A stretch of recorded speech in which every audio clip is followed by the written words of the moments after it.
네, 오늘은 로마서 1장 16절, 17절 말씀입니다. 네, 제목은요. 믿음에서 태어나서 믿음으로 살아간다 라는 제목으로 말씀을 선포하겠습니다. 이 로마서는요. 사도 바울이 로마 교회한테 쓴 편지인데요. 이 사도 바울은 평소에 말을 할 때나 또는 글을 쓸 때 고대 그리스 로마 수사학이라는 이것을 사용해가지고 편지를 많이 썼습니다. 이 바울은 배운 사람이고 똑똑한 사람이었기 때문에 수사학 기법을 활용해가지고 이 사람들을 설득하고 또 상당한 영향력을 미쳤습니다. 우리 정치에도 보면 이 수사학을 잘 활용해가지고 말을 잘하는 분이 있죠. 예, 그런 사람의 말을 들으면 우리가 잘 설득이 됩니다. 이 사도 바울의 이 서신들은요, 이 수사학이 잘 들어가 있어가지고 우리에게 더 깨달음과 설득력을 가져다 줍니다. 하나님께서 그 사도 바울을 활용하시는 거죠. 근데 이 고대 그리스 로마 수사학은요, 앞부분에 딱 주제를 딱 쓰고 본론에 가면 그 주제에 대해서 설명을 해 나가거나 논고를 딱 들어가지고 입증을 해 나갑니다. 논리적인 글입니다. 근데 이 로마서도 마찬가지 형태인데요. 로마서 전체의 주제문이 앞부분에 딱 배치가 되어 있습니다. 근데 그 주제문이 바로 오늘 본문 1장 16, 17절입니다. 이 구절이 전체의 주제 구절이죠. 자, 이 주제문의 내용은 이겁니다. 한번 보겠습니다. 하나님의 의가 유대인들이나 이방인들이나 믿는 모든 자들에게 계시가 되었다. 나타났다. 이게 로마서 전체의 주제입니다. 자, 그러면 우리가 이 주제를 딱 한번 알고 나서 오늘 구절의 내용하고 그 구절을 딱 살펴보면 이 구절에 더 풍성한 의미를 우리가 마음껏 만끽할 수 있을 겁니다. 그래서 한번 오늘 본문부터 한번 살펴보겠습니다. 로마서 1장 16, 17절입니다. 내가 그리스도의 복음을 부끄러워하지 아니하노니 이는 그 복음이 믿는 모든 자에게 구원을 주시는 하나님의 권능이기 때문이라. 먼저는 유대인에게요 또한 그리스인에게로다. 복음에는 하나님의 의가 믿음에서 믿음까지 계시되어 있나니 이것은 기록된 바 의인은 믿음으로 살리라 함과 같으니라. 아멘입니다. 우리가 많이 읽고 많이 묵상하는 내용인데 정말 어떤 깊은 뜻이 있는지 한번 오늘 살펴봤으면 좋겠습니다. 자, 오늘 방금 16절 앞부분을 보면요. 이것을 영어 킹제임스 성경으로 보면 이렇습니다. 한글로는 내가 그리스도의 복음을 부끄러워하지 아니하노니 라고 되어 있는데 영어로는요. 앞에 For I'm not ashamed of 그리스도의 복음 이 나왔습니다. 이 영어를 보면 앞에 for가 있습니다. for. 접속사인데요. 이게 그리스어로 하면 가르입니다. 뜻은 왜냐하면 뭐뭐 때문에. 그래서 이 영어 킹제임스 성경을 보면 for라는 단어가 있는데 이걸 좀 더 뜻을 반영을 해서 한번 그 뜻과 구조를 한번 보겠습니다. 이 for가요. 16절 앞부분도 있고 뒷부분도 있고 17절 앞부분에 있습니다. 그래서 이걸 반영해서 한번 보겠습니다. 16절 앞부분입니다. 왜냐하면 내가 그리스도의 복음을 부끄러워하지 아니하기 때문이다. 왜냐하면 그러니까 앞에 16절 앞에부터 내용이 있겠죠. 그 내용이 왜냐하면 내가 그리스도의 복음을 부끄러워하지 아니하기 때문에 앞에 내용을 내가 말한 거다 이런 겁니다. 그 다음 16절 뒤에는 왜냐하면 바로 위의 내용이죠. 왜 복음을 부끄러워하지 않냐면 복음이 믿는 모든 자에게 구원을 주시는 하나님의 권능이기 때문이다. 먼저는 유대인에게 또한 그리스인에게로다. 자, 그리고 17절 앞에 왜냐하면 왜 내가 복음을 부끄러워하지 않냐면 복음에는 하나님의 의가 계시되어 있기 때문이다. 어디서? 믿음에서 믿음까지. 그리고 17절에 의인은 믿음으로 살리라 함과 같다. 이렇게 전체적으로 구성이 되어 있습니다. 이 전체적인 내용이 이러한데 지금 당장은 이 본문 내용이 탁 이렇게 안 다가올 수도 있습니다.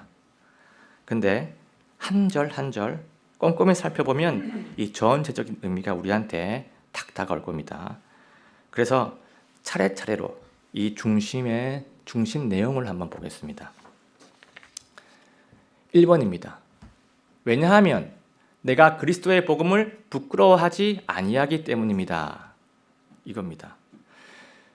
지금 여러분, 사도 바울은요, 그리스도의 복음을 부끄러워하지 않는다라고 지금 선포를 하고 있습니다. 왜 부끄러워하지 않는다고 이렇게 선포를 할까요?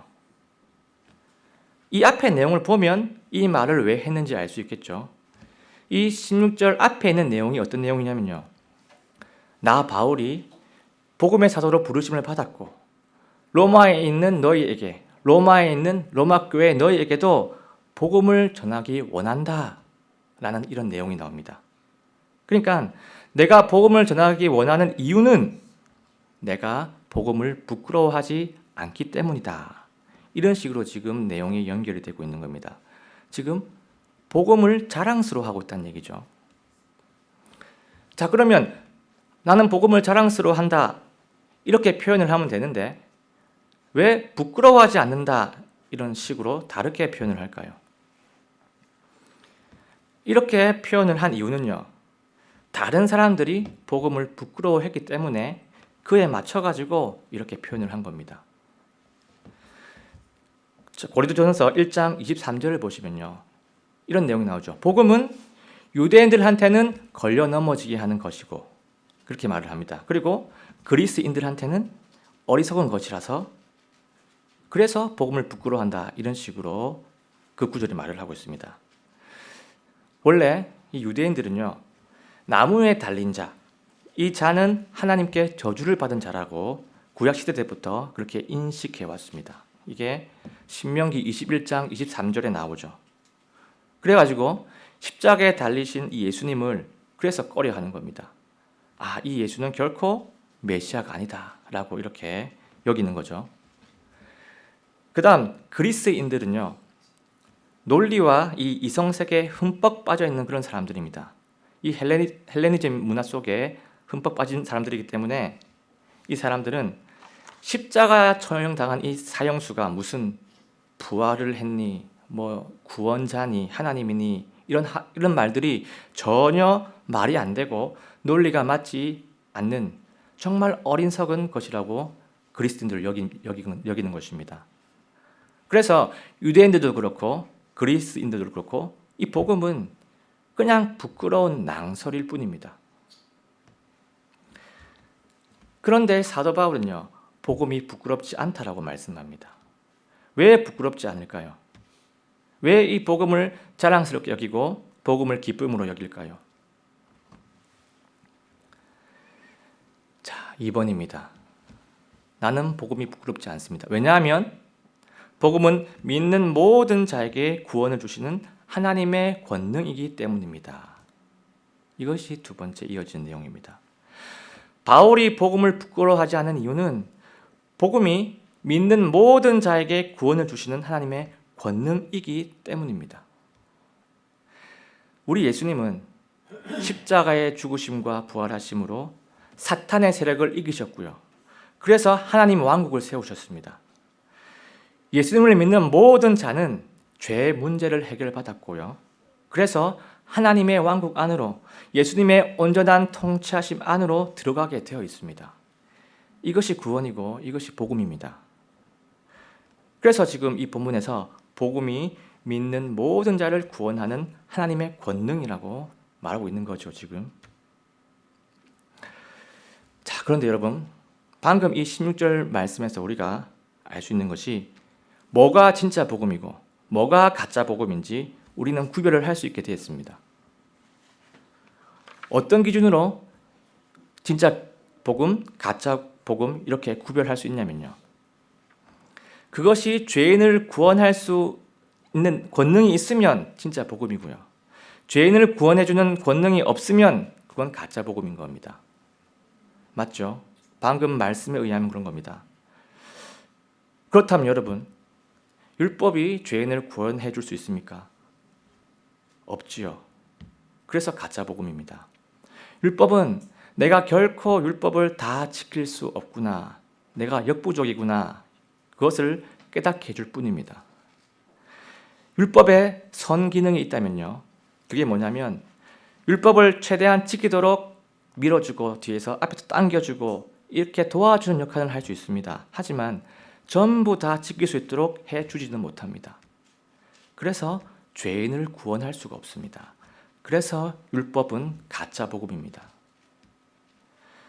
그럼 반대로 예수님의 십자가 죽으심과 부활은 어떻습니까? 예수님 사역은요, 율법의 요구를 다 채우는 역사고요, 예수님의 의로 율법의 요구를 다 채워주는 그런 역사입니다. 그래서 죄인을 구원할 수가 있는 겁니다. 죄인을 구원하는 능력이 있으니까요, 예수님이 바로 진짜 복음입니다. 진짜 복음, 가짜 복음, 이제 구별하기가 너무 쉬워졌죠. 이 16절에 다 내용이 나와 있습니다. 여러분, 복음은 구원에 이르게 하는 하나님의 권능입니다. 그래서 우리가 복음을 자랑스러워할 수가 있고요, 그래서 우리가 복음을 진짜로 자랑스러워하며 살아가야 합니다. 자, 그러면 세 번째로 가보겠습니다. 지금 차례차례로 가고 있습니다. 9절 차례로. 모든 믿는 자에게, 먼저는 유대인에게요, 또한 그리스인에게로다. 자, 지금 이 구절이 뭐라고 얘기하고 있냐면요, 하나님의 구원의 이 권능, 능력은 믿는 모든 자한테 똑같이 미칩니다. 똑같이 미쳐요. 구원의 능력 정도는 모든 자한테 동등합니다. 동일합니다. 근데 그럼에도 불구하고 지금 순서가 있다는 거죠. 구원의 능력 정도는 똑같은데 능력을 받을 수 있는 기회에는 순서가 있다고 합니다. 그 기회가 유대인들한테 먼저 주어졌고요, 그 다음에 그리스인한테 주어졌습니다. 여기서 그리스인은 누구냐면 유대인을 제외한 모든 이방인들을 가리킵니다. 자, 지금 이게 순서 부분에서 이 차이가 나는 이유가 있는데, 그게 왜냐면 이스라엘 민족들이 예전부터 하나님과의 언약 관계를 맺었기 때문에, 또 하나님이 선택하신 백성이기 때문에 기회의 순서에서는 우선권이 있었습니다. 그런데 그 우선권은 그때 있었어요. 지금은 똑같습니다. 지금 현재는 모든 사람이 똑같이 그런 기회를 받습니다. 그래서 중요한 것이 뭐냐면 믿는 모든 자에게는 하나님의 구원의 권능이 있다는 이것이 우리한테 가장 중요한 진리입니다. 자, 그리고 네 번째로 가보겠습니다. 나는 복음이 부끄럽지 않습니다. 왜냐하면 복음에는 하나님의 의가 계시되어 있기 때문입니다. 자, 지금 바울이 복음이 부끄럽지 않는 이유는 하나님의 의가 계시되어 있기 때문이라고 얘기를 하는데요, 이걸 다른 표현으로 하면 복음에는 하나님의 의가 나타나기 때문에 복음이 자랑스럽다는 겁니다. 하나님의 의가 계시되어 있다, 하나님의 의가 나타난다, 이것이 무슨 뜻일까요? 이 구절에서 하나님의 의라는 단어가 포인트인데요, 이 의는 두 가지 의미를 가지고 있습니다.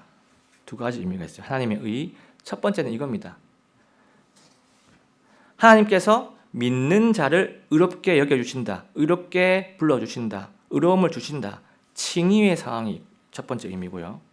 두 번째는 뭐냐면 말 그대로 하나님 그분 자체의 의로우심, 하나님 그분 자체의 신실하심, 이 뜻도 있습니다. 두 가지 다 있습니다.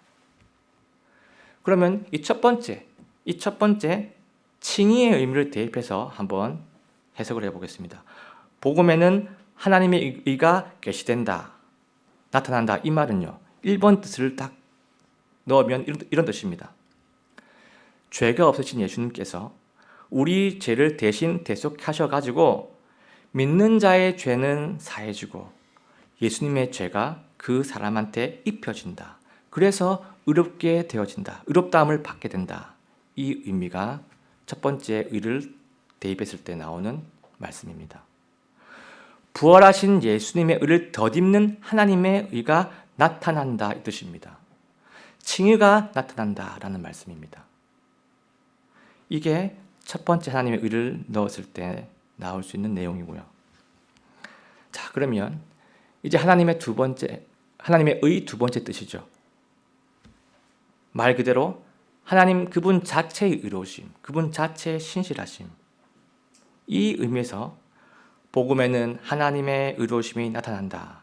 이 말이 무슨 뜻인지 한번 살펴보겠습니다. 이 두 번째 뜻은요, 조금 성경을 전체적으로 한번 봐야 됩니다. 구약 성경 전체에서 보여주는 의라는 건요, 도덕적으로, 윤리적으로 의롭다 이런 의미에서 사용될 때도 있지만 그것 말고도 언약의 관계 안에서, 언약 개념 안에서 의라는 것이 등장이 됩니다. 구약에서 의라는 것은요, 쌍방이 관계를 딱 맺었을 때, 쌍방이 언약을 맺었을 때 각각 당사자들이 그 언약의 내용대로 각자의 의무를 다하고 각자의 의무를 했을 때 그 상황 자체를 의롭다라고, 그 상황 자체가 의다라고 여기는 경우가 많습니다. 자, 신실하게 언약의 의무를 이행한 것을 의라고 여긴다는 겁니다. 이게 구약에서 나오는 의의 개념입니다. 약간 이해하기가 쉽지 않기 때문에 정말 좋은 예를 한번 들어보겠습니다. 창세기 38장 26절입니다. 유다가 그것들을 알아보고 이르되 그녀가 나보다 더 의로웠도다. 이는 내가 그녀를 내 아들 셀라에게 주지 아니하였기 때문이라 하고 그 뒤로는 그녀를 다시 알지 아니하였더라. 자, 지금 야곱의 네 번째 아들 유다가 나오죠. 유다가 자기 며느리 다말 보고 더 의롭다라고 지금 선포를 하고 있습니다. 며느리 다말 보고 왜 의롭다라고 말을 하고 있을까요? 지금 이 상황이 어떤 상황이냐면 이 말이 조금 놀라울 겁니다.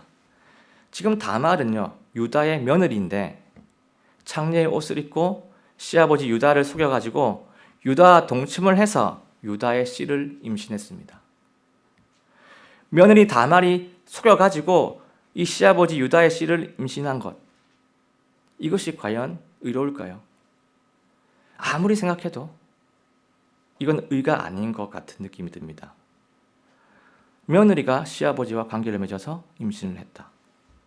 이걸 윤리적으로 보면요, 이건 불태워 죽여야만 한 그 정도로 큰 죄입니다. 그런데 이 시아버지 유다는요, 그 사실을 딱 알고 나서 이 얘기를 한 겁니다. 그 사실을 알고 나서 다말이 나보다 더 의롭구나 라고 선포를 했습니다. 왜 다말 보고 의롭다고 선포를 했을까요? 시아버지를 속여서 시아버지의 씨를 임신했는데 그게 의로운 건가요? 내막은 이렇습니다. 며느리 다말은요, 유다의 첫째 아들의 부인이었습니다. 그런데 자기 남편이 죽었어요. 근데 고대 이스라엘은요, 남자가 아들을 남기지 않고 죽었을 때 그 여자가 그 죽은 남동생과 동침을 해서 아들을 낳게 하는 것이 이스라엘의 전통이었습니다. 그 아내는 자기 남편, 동생과 동침을 해서라도 이 남편의 가뭄을 이어가는 것이 그 아내의 의무였습니다. 그런데 이 다말의 시아버지 유다는요, 며느리 다말이 자기 다른 아들과 동침해서 이 장남의 아들을 낳게 하는 것을 돕지를 않고 나중에는 막았습니다. 막은 이유는 나중에 그 창세기 38장 내용 보시면 그 이유는 나옵니다. 근데 그 이유는 한번 보시면 되고요.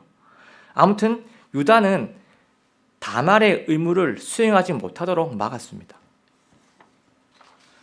그러니까 다말이 어떻게 했냐면 이 시아버지를 속여서라도 자기 남편 가문을 이어가기 위해서 시아버지와 동침을 했고 결국은 시아버지의 씨를 임신해서 그 가문을 이어가도록 만든 겁니다. 이스라엘 전통 관점에서 장남의 아내로서 어찌됐든 그 의무를 수행을 한 겁니다. 이스라엘 전통 관점에서 다말은 대를 잇는 의무를 수행했기 때문에 그 자체를 의롭다라고 성경이 표현을 한 겁니다. 유다가 표현한 겁니다.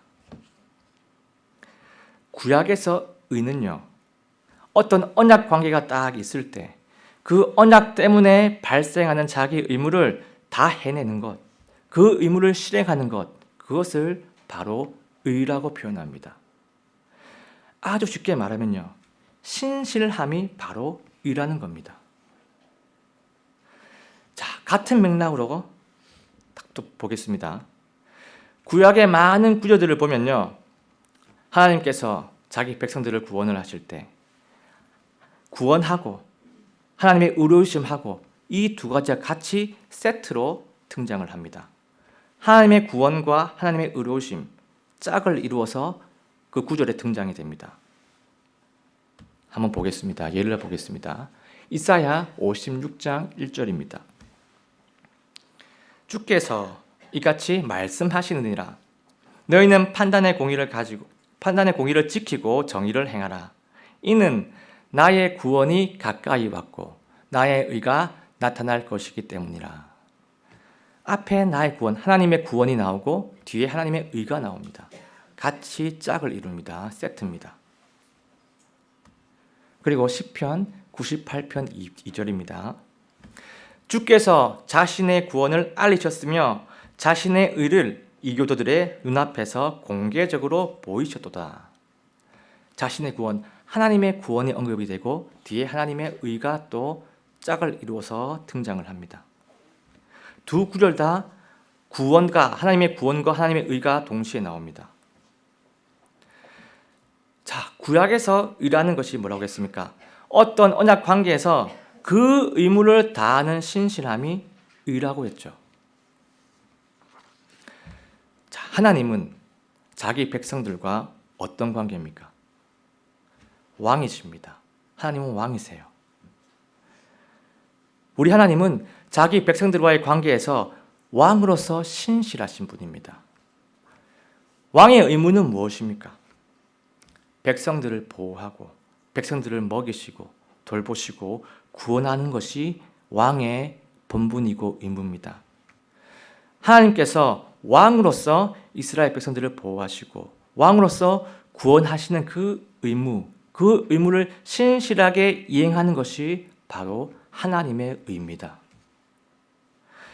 그래서 하나님께서 자기 백성을 다 구원하실 때는요, 왕으로서 백성을 살리시려고 하는 그 신실함이 구원의 동기력입니다. 이 신실함이 바로 의라는 겁니다. 많은 성경 구절에서 하나님의 구원과 하나님의 의를 짝을 이루어서 등장한 이유가 하나님께서 왕의 의무를 다하시는 그 하나님의 의 때문에 백성들이 구원을 받고 있기 때문입니다. 신실하심이 바로 하나님의 의입니다.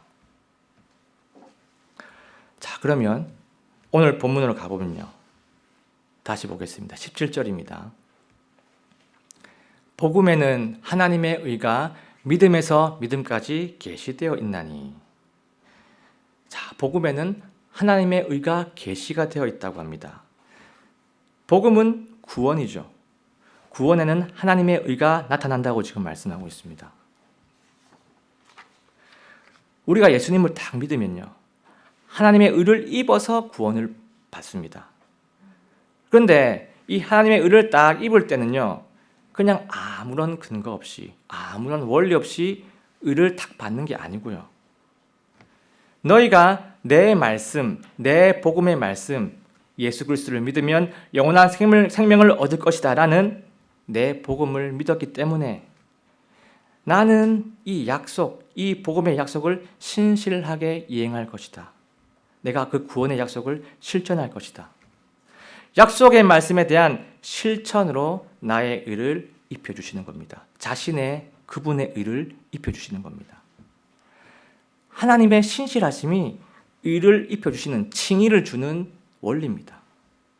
하나님의 신실하심이 자신의 의를 줘서 우리를 구원시켜 주시는 것입니다. 그래서 하나님의 의가 구원에 나타난다는 이 말씀이 지금 맞는 겁니다. 복음의 약속을 이행하시려는 그분의 의가 바로 칭의의 근거입니다. 자, 그러면 그 다음으로 가보겠습니다. 복음에 계시된 하나님의 의는 믿음에서 믿음까지 계시되어 있습니다. 이겁니다. 믿음에서 믿음까지. 이 믿음에서 믿음까지, 이 말이 무슨 말이냐면요, 먼저 있는 믿음이 또 다른 믿음까지 이게 불러일으킨다는 그런 뜻입니다. 자, 먼저 있는 믿음, 어떤 믿음일까요? 예수님을 나의 구원자로 믿는 믿음, 그 믿음을 말합니다.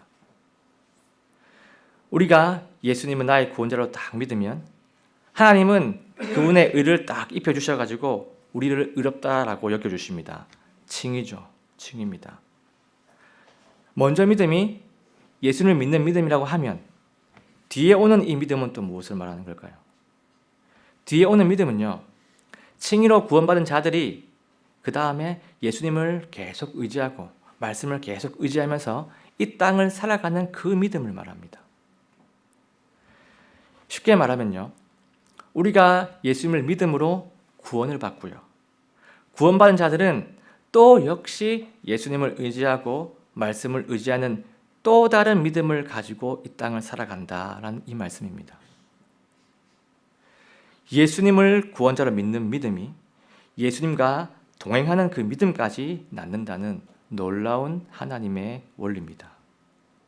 믿음이 또 다른 믿음을 낳습니다. 여러분, 우리는요, 믿음으로 구원의 은혜를 받고 믿음으로 동행의 은혜를 누리는 예수님께 축복받은 그런 사람들입니다. 우리가 이것을 잘 기억했으면 좋겠습니다. 믿음이 또 다른 믿음을 낳는다.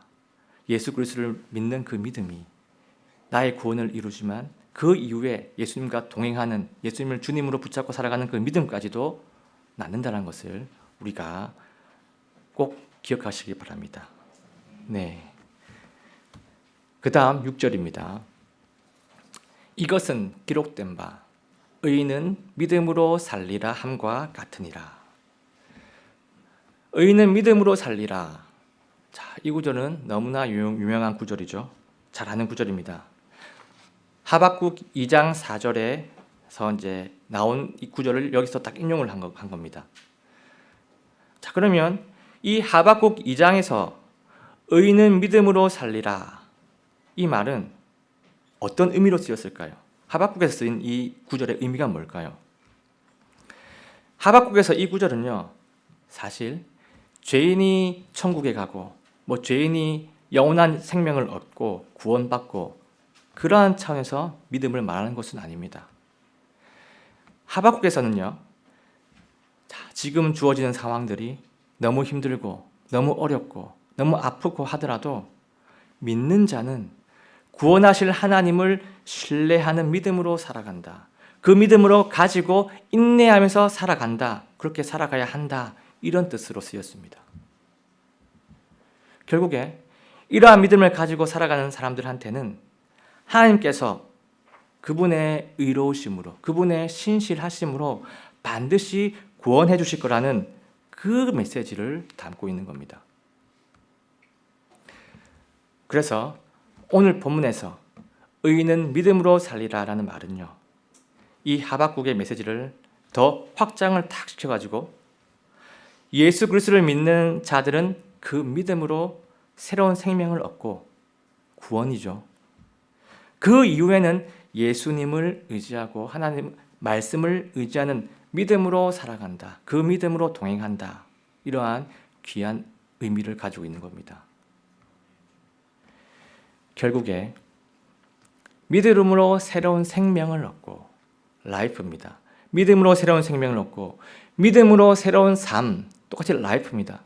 믿음으로 생명도 얻고 믿음으로 새로운 삶도 영위하는 그러한 하나님의 역사심이 있다는 것이 이 구절의 진리입니다.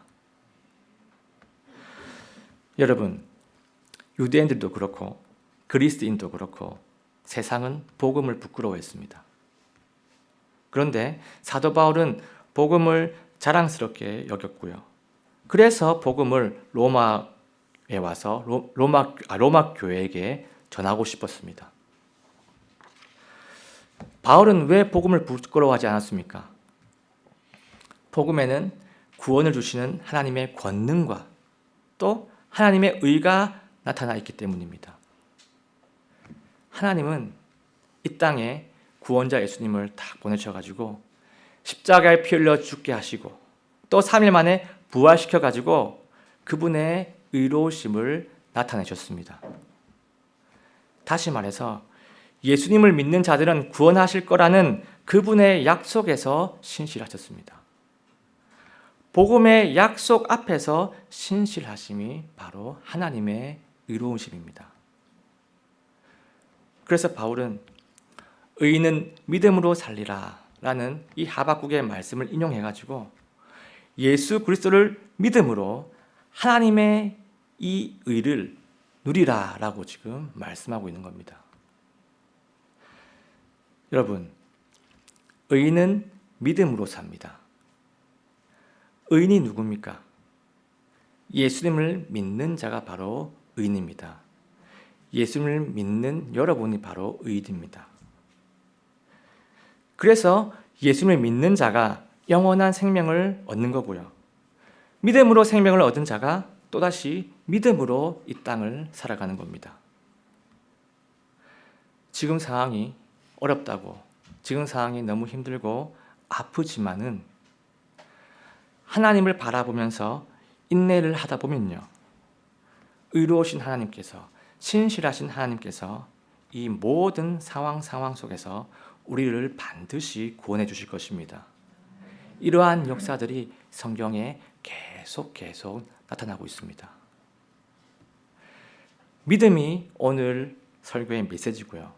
믿음이 하나님의 의를 입는 그 동기력입니다. 믿음으로 태어나서 믿음으로 살아가는 우리, 예수 그리스도가 다시 오실 그날까지 우리가 다 같이 인내하셔서 마지막에 종국의 예수님과 하나가 되고 종국의 예수님의 신부가 되어서 예수님과 함께하는 완전한 행복, 영원한 행복을 다 같이 맞이하시기를 예수님의 이름으로 간절하게 소원합니다.